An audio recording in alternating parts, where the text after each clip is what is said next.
I'm delighted to be here on this very historic occasion. It's a great initiative to start this discussion and this dialogue about an Asian lens or an Indian lens. The question that often comes up is, are we all the same? Are we different? And this is a politically loaded issue. It's fashionable to say we're all the same. But I think what we really mean is we are equal in rights. But that doesn't mean we are the same. We have many similarities, but we also have many differences. I mean, you could argue that an apple has many similarities with an orange because they have vitamins, they are round, they have a certain flavor, they grow on trees, but they're also very different. And you could say this about any two objects, that there are similarities, there are dissimilarities. The starting point of understanding the human difference is geography. Geography is different. Nature has made deserts, made forests, made mountains, made oceans, and this inherent difference in geography means there are different climates, different things grow, and there are different lifestyles in different parts of the world. So human beings over thousands of years have turned out to have different eating habits, different bodies, different cultures. And also these diverse geographies have had different histories. The past is not the same in each place. So the idea of difference is very innate, it's very natural, and therefore being different is a normal state. And trying to be same has many problems, because if you say we should be the same, should you be the same as me, or should I be the same as you? Who gets to define the universal idea of sameness? Who is the role model? Who is the gold standard that everybody else must comply with? Unfortunately, power has tended to define what kind of universalism the world adopts. And I call this Western universalism simply because the West has had the power over the discourse, over language, over laws, over international treaties. So the Western way of thinking, which is heavily loaded with Judeo-Christianity, has tended to become the universal by default. And it's not because of merit, it's not because China didn't have great ideas, or the Arabs didn't have great ideas, or Indians or Africans. It just turned out to be the result of a power structure. So what we now have is a unique opportunity and also an imperative that we should have all the civilizations have a seat at the table so they can discuss and debate and argue and respect each other as equals. So this idea of a dialogue of civilizations, where rather than the West being sort of the gold standard that others should mimic and get digested into the West in some way, has to be replaced with the idea that we interact with each other, and we interact with the West as equals, we interact amongst each other without the West being present as equals. So this is, to me, an amazing new phenomenon that new in the sense that over the last few hundred years it was closed. Before that it was the case. What we are now calling, the Indian lens interacting with the Turkish lens, or the Chinese lens interacting with some lens. These things were happening all the time, and they were closed. This open architecture of world civilizations got closed with the rise of the West, and we need to reopen it. At one point in time, we had Nalanda and many universities like that, and these were the centers of liberal arts for the whole world. So India was the birthplace of so many civilizations. China, Japan, Southeast Asia, the whole Thailand, Cambodia, Vietnam, they got so much out of India. And the Indian civilization went from Afghanistan to Bali, and also beyond Afghanistan to the Middle East, because so much of the Arab knowledge systems was based on Indian mathematics, Indian astronomy. Indian doctors were well known in Middle East hospitals, that's chronicled. So much of the Indian knowledge went via the Arabs and then got retranslated further into Latin and European languages. So Europe got a lot of the knowledge from the Middle East, but actually the Middle East got that knowledge from India and China. So this has to be rediscovered and understood.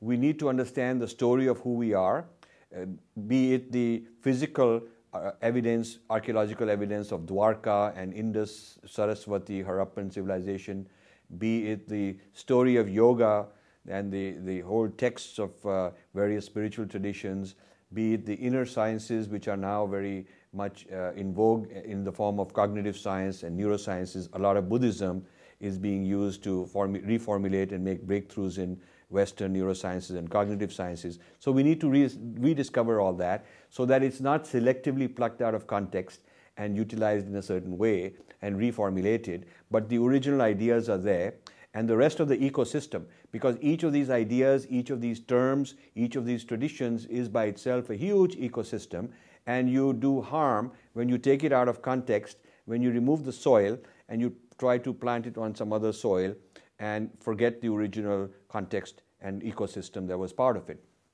So this is all the kind of stuff I'm hoping this wonderful university program will get to do, kind of a revival of what Nalanda used to be. And Nalanda was one of 20 vihars in Bihar alone. Bihar comes from Vihar, and Vihar is institution of learning. And places like Nalanda were like today's Harvard or MIT or Princeton.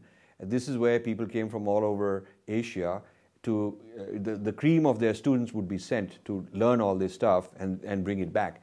There was never an Indian army that went out to China or Japan or other places to impose it on them.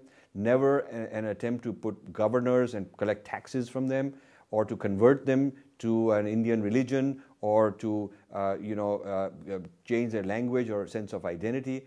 They did adopt Buddhism, but they adopted it because they wanted it. It's some kind of a knowledge transfer that they wanted. The receiving side, the recipient in this exchange wanted to pull this knowledge in. It's not the exporter who wanted to push it on them and force it on them or try to evangelize or convert them.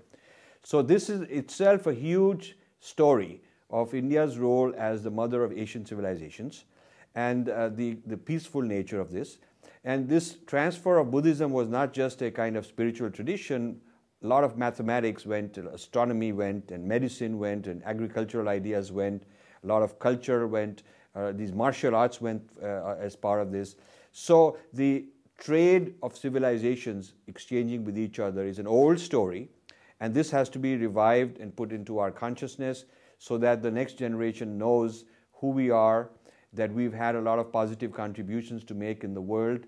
And so when we are sitting in competition with other people, we should not think that they are the ones who will teach us because they've always are the ones who've been teaching us in the past. They should know that our forefathers were very creative, very innovative, and we can be like that. We can compete in the world on par with any other civilization. They'll also learn to cooperate. They'll also learn to respect others. They'll also learn that it's a two-way street and everybody has their advantages, and so we ought to learn in harmony from one another.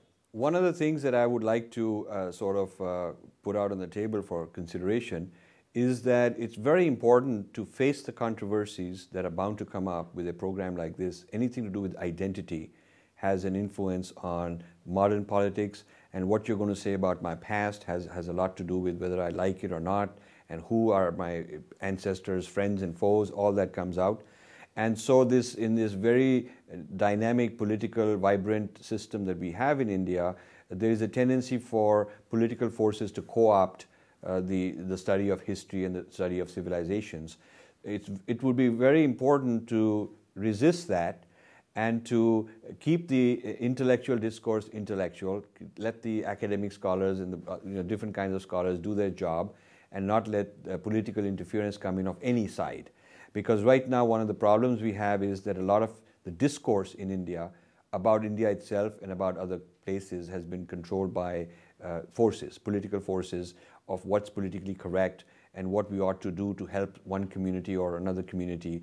That means that the real truth doesn't come out, and it's sort of politically nuanced.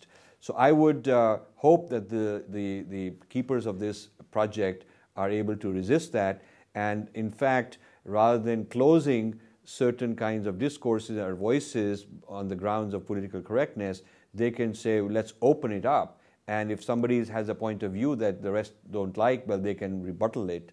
But in the spirit of free thinking, there should be a minimum censorship and a maximum free market of ideas.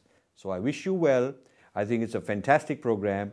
I'm delighted to be invited to be a part of this, and look forward to the journey together. Thank you.